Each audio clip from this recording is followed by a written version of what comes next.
देखो सम of three terms बोल रहा है, ठीक है।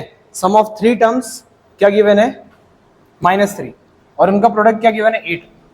तो ये हमारे ऊपर है ना कि हम टर्म्स कैसे मान रहे हैं। कॉमन डिफरेंस डी होना चाहिए, कॉमन डिफरेंस सेम होना चाहिए मतलब। तो अगर मुझे थ्री टर्म्स एज्यूम करना है तो मैं three terms a minus D, A और a प्लस डी भी एज्यूम कर सकता हूं कि नहीं। अभी भी कॉमन डिफरेंस कितना है, डी है, यस और नो।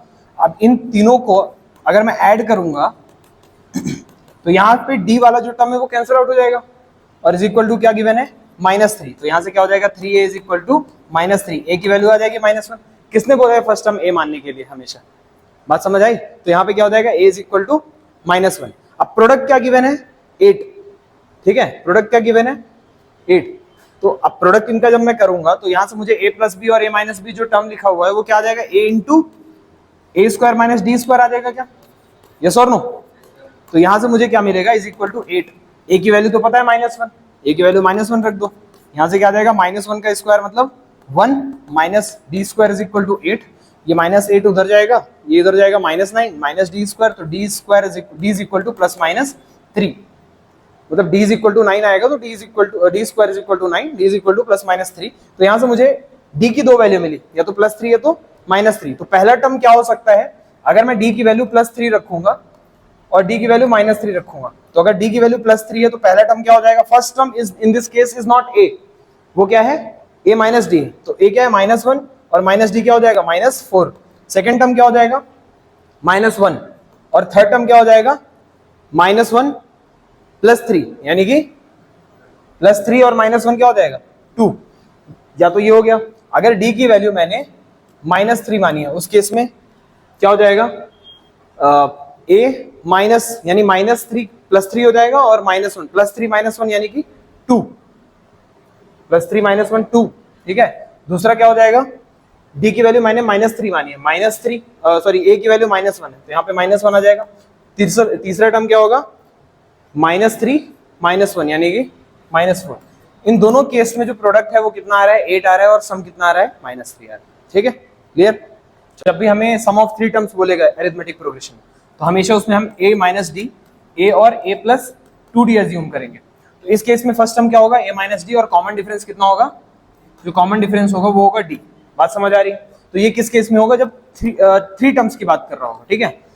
मान लो उसमें 5 टर्म्स उसने बोल दिया, क्या बोल दिया, 5 टर्म्स बोल दिया। 5 टर्म्स में क्या एज्यूम कर सकता हूँ, a minus 2d, a minus D, a और a प्लस 2d।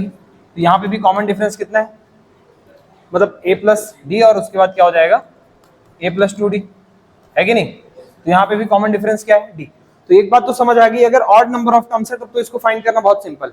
लेकिन जब इवन नंबर ऑफ टर्म्स आएंगे, 2 टर्म तो बोलेगा नहीं, क्योंकि मिनिमम 3 टर्म्स तो चाहिए।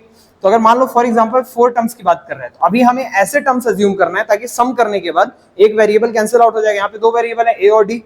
तो उसमें हम क्या क्या एज्यूम कर सकते हैं, सोच के बताओ, क्या एज्यूम कर सकते हैं उसमें।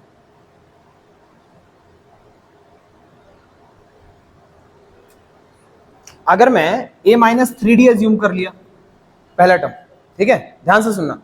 दूसरा टर्म मैंने a माइनस डी एज्यूम कर लिया, तो इनके बीच में डिफरेंस कितना है, +2d, यस और नो। नेक्स्ट टर्म में क्या एज्यूम कर सकता हूं, a प्लस डी, अभी भी डिफरेंस कितना है, +2d। उसके बाद मैं क्या एज्यूम करूंगा, a प्लस 2d, अभी भी डिफरेंस कितना है, +2d।